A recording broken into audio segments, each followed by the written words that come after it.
Hello,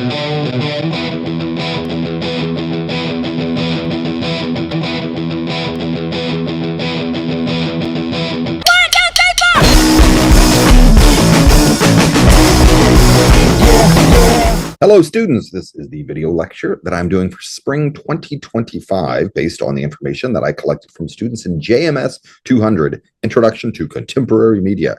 And I got 285 responses out of a total number of students in the class 320. I think 285 responses is pretty good. So thanks to all of y'all who took the time to click on that stuff. First question I want to go over here is this question: are you planning to major in the School of JMS? And I was a little surprised. Yes is only 35. Only 35 of y'all are actually JMS pre-majors. Maybe I can induce some of the 32 people who are undecided. Maybe I can induce you to come on over. We got a lot of people who are maybe upper division students who need an elective. I understand that. And then look, we got 8 exchange students here who are only here for a semester or two. If you are in California or in San Diego from another country, please send me an email. Send it through Canvas inbox. Just put exchange student in the subject heading, something like that. Tell me where you're from. Now, where do you get your news from? This, I was not surprised. I was not surprised by this result here. We got 231 people say they get their news from social media. And then we got 30 people here who say they get their news from online news websites. So that's a big chunk of people. And then what do we got over here? 10 people say my friends or family tell me what is important. This relates to the communication theory, two-step flow.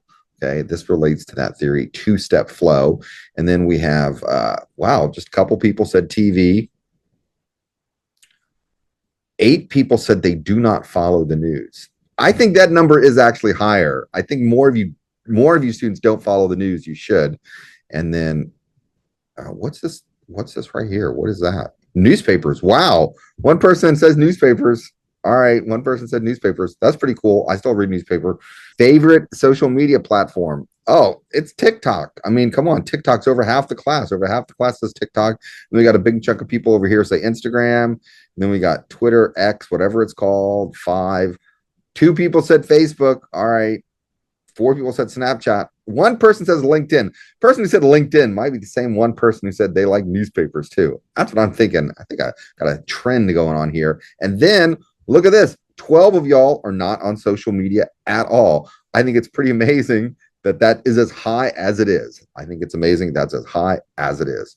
How does that compare to some national data? Okay, this is from the Pew Research Center. It's current as of August 2024. And what they're saying here, it's not the same categories that I used for the Google survey, but it's similar. 58% of people prefer getting their news from a digital device. I think if you're getting your news from a digital device, you're probably getting social media or some type of online news website. I think that's a reasonable assumption. In the class, most people, by a significant group, like social media or news websites. When you look at the sort of national data from Pew, it's 58% of people. And then we got 32% of people saying TV. That is much higher than we got from the class response. 32% of people here say they prefer to get their news from TV. And then we got much lower numbers over here, radio and print publications, way down here. Clearly, the growth is people getting their news from some type of online news platform or from social media. Now we are looking at data broken down by age. Do you think the types of media that people consume varies by their age? Well, absolutely it does. What we have here is broken down by age. We have men, women, and we also have different ages. And when you look over here, let's look at television. People 18 to 29, which is most of y'all in the class. Only 46% of people say they sometimes get their news from television. But when you go to the older individuals, a category of what I am not yet in this category, 86% of older Americans getting their news or like getting their news from television. And then when you have print publications, I'm surprised 18%, 18% of people in a lower age group get their news sometimes from a print publication. It's much higher for older people. But digital devices are popular for everybody. I did want to point that out, that digital devices are popular for everybody. Now a question.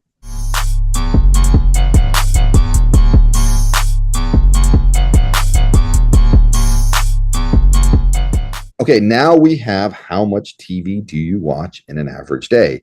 I include streaming and watching things on your computer as TV. And I think students are underreporting. I think historically, I've seen this before. I think students are underreporting. We have less than an hour, 26%. That's basically a fourth of the class are saying they watch less than an hour. And then you got a big chunk of people over here, 40% say they watched 1 to 2 hours. And we got some 2 to 4 hours, and only 13 people say they watch more than 4 hours of TV in a day. Only 13 people are saying that. How does this compare to the national data?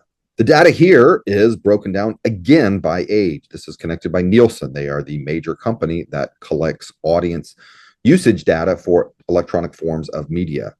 Young people, almost 3 hours. They're probably watching a lot of kid shows. People 18 to 34, which is most of y'all in the class, that's 3.5 hours of TV in a day.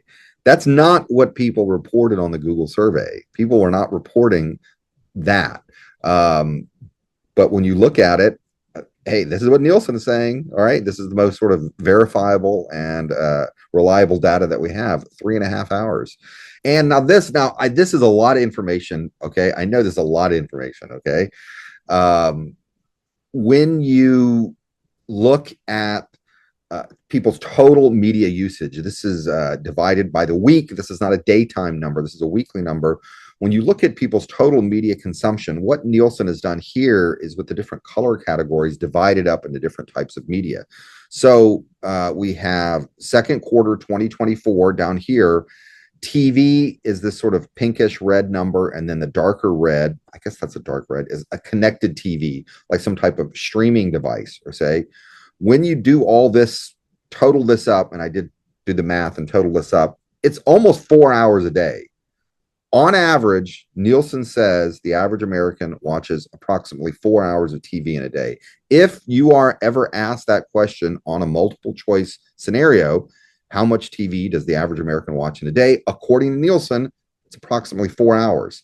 Now I'm going to pull out of this, go back to the other screen, and go over some of the responses when I ask people your favorite movie, favorite TV show, that kind of stuff. This relates to the theory of the long tail, which I talked about in a lecture. You should have just watched that lecture. We used to have a scenario, okay, the old market here is in blue. We used to have a scenario when there was a very limited number of media options for people to sample from. So the bulk of the public knew the same things. We all knew Bonanza. We all knew Gunsmoke. We all knew Beverly Hillbillies. We all knew Seinfeld, even Friends, okay, or Simpsons.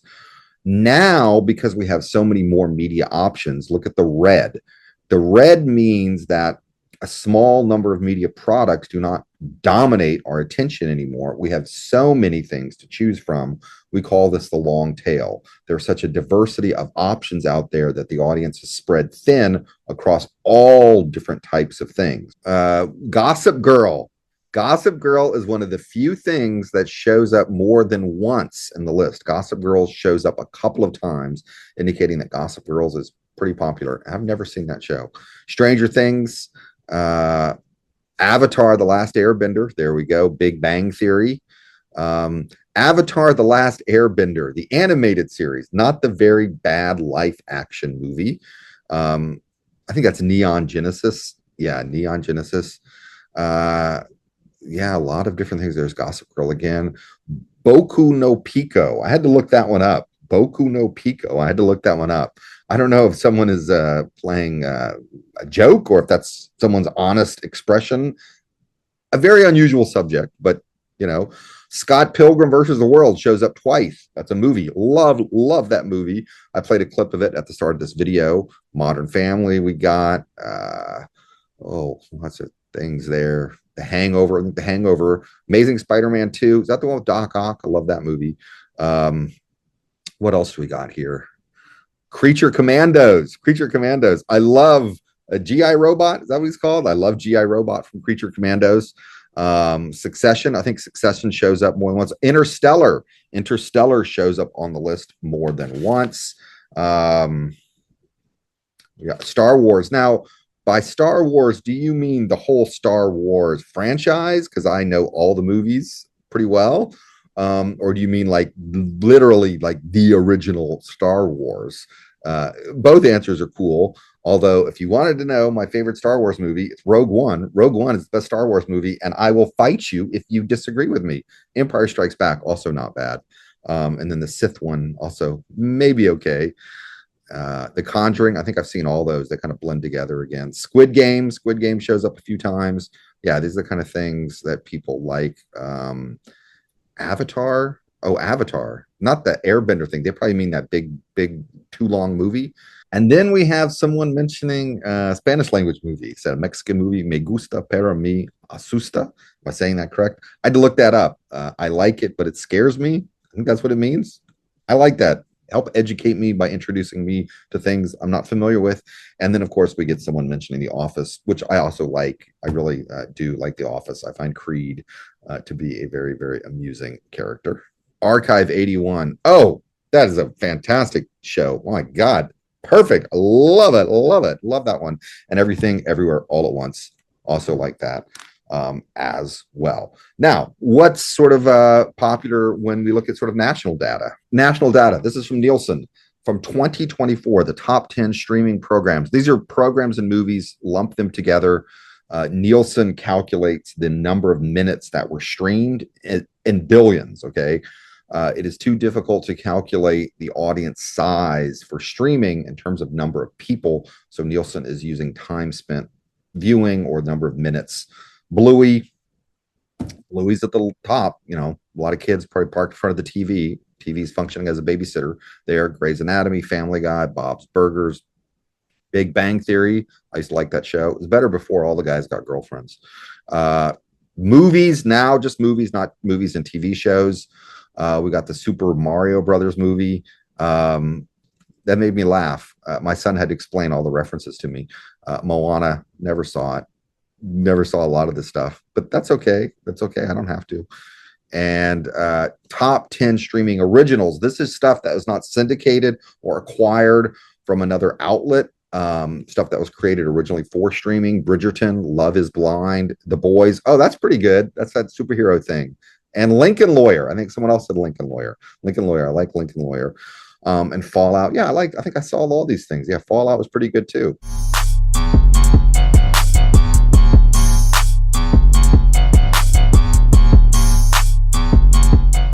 I asked people how you like listening to music. 76% of people said streaming. And then we got a chunk of people over here that said live performances.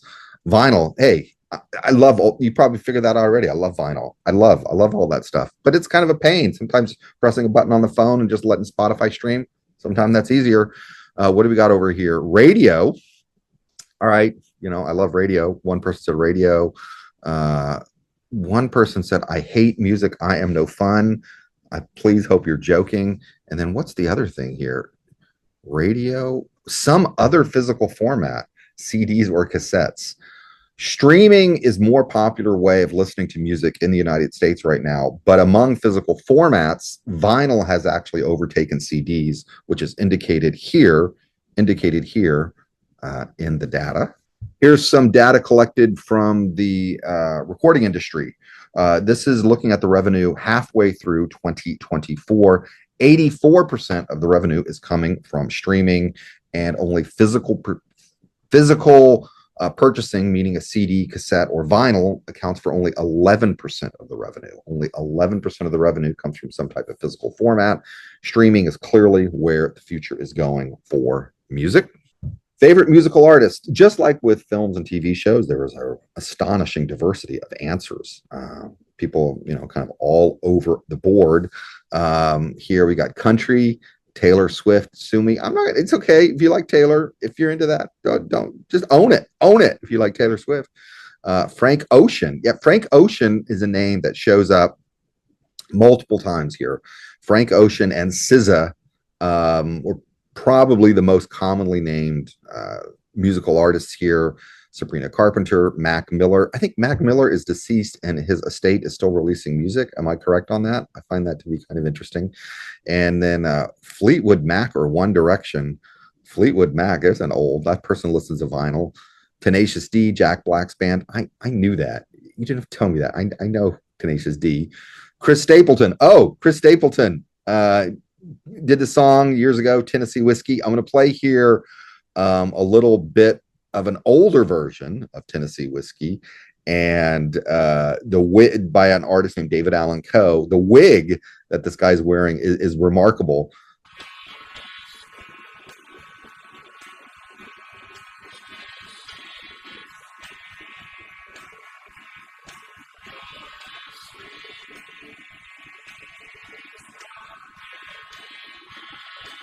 All right, here we got some more. Tomorrow by Tomorrow. I had to look that up. I thought it was Tomorrow X Tomorrow. I had to look that up. Zeppelin. Hey, whoever put Zeppelin, thank you for mentioning Zeppelin. Gave me an excuse to use that Whole Lot of Love riff at the beginning of the video. One of the best opening riffs in all of rock and roll. Immigrant Song, also pretty cool. And then ZZ Top's LaGrange. I also like the opening of ZZ Top LaGrange. Then we got Taylor Swift and SZA again. Kendrick Lamar. Kendrick Lamar. Let's play a little Kendrick Lamar. Okay. White Stripes. Love White Stripes. Bad Bunny. David Bowie. Oh, okay. David Bowie. It's a good pick there.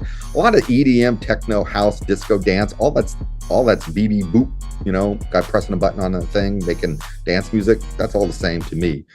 But I guess people like it. Rod Wave, he's very popular. His name shows up more than once as well. Lana Del Rey, Frank Sinatra. Who said Frank Sinatra? I got to see Frank Sinatra sing. Hey, that's a great answer. Another Zeppelin again. And yeah, Bruno Mars. Love Bruno Mars. So is that their name? Suicide Boys? They got dollar signs in the name. And the Beatles, Dead and Company. I seriously, genuinely dislike the Grateful Dead and everything associated with them, but I'm not going to hold it against you. Okay. Oh, and wait a minute. Two people said the Eagles. Hotel California, great song. I'm okay with the Eagles. But whenever I hear someone says I like the Eagles, I think of this little clip from the movie The Big Lebowski. Jesus, man. Could you change the channel? Fuck you, man. If you don't like my fucking music, get your own fucking cab. I had a really I'll rough... pull up to the side and kick your ass out. Man, come on. I had a rough night, and I hate the fucking Eagles, man. Now let's compare that to some national data. This is global data for the year 2024, the top 10 songs overall. When you look at the streams, number of times something was streamed, Benson Boone with Beautiful Things. I don't even know that song. Sabrina Carpenter, Billie Eilish there. Wow, you got to go. Where's Taylor? You got to go way down before you find Taylor Swift here. Sabrina Carpenter's in there twice. And Shabuzi with a bar song. I find that to be a catchy song. I must admit, I think that's a very catchy song. And then top 10 albums. There's a lot of data on the screen here, but they're looking at sales as well as streams, kind of combining them together. And when you look at that as a metric of something's popularity, Taylor Swift, this album, Tortured Poets Department, is far and away the most popular album from 2024. And then we got Morgan Wallen, Sabrina Carpenter, SZA, Billie Eilish, and Noah Kahan. Is that how you say his name? But yeah, Taylor's far and away.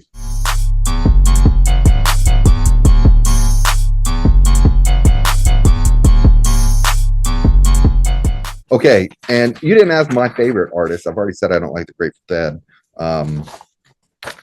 But the Cramps, number one favorite, sort of a punk rock psychobilly band, big in the 80s and 90s. The Ramones, I think they're like truly phenomenal. And Johnny Cash. I could name more, but those are the ones I want to name right now. In conclusion, you've already answered the questions. There's 3 questions. You've already answered the questions. I'm just going to plop in a music video right here of a song. I don't even know how to say the name of the group. They're from Spain. This is like one of the greatest songs I've ever heard in my life. If you are curious as to what kind of music does this Arsenal guy like, Cramps, Ramones, Johnny Cash, and this song.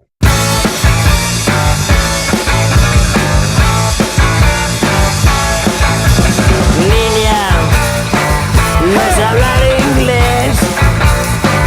Hey. Niña, nunca he cogido un tren. Niña, no suelo viajar. Hey. Niña, no me gusta pagar. La gente me da igual y tu niña mucho más.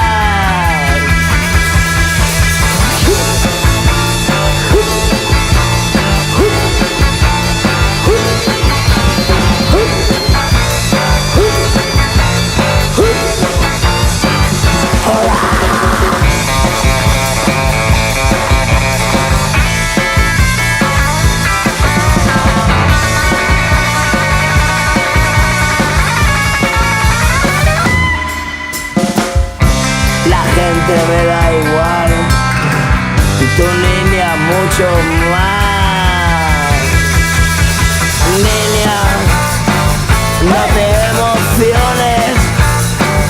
Hey. Niña, con los ojos llorones. Niña, vivo en mi cueva. Hey. Niña, solo eres una chica nueva.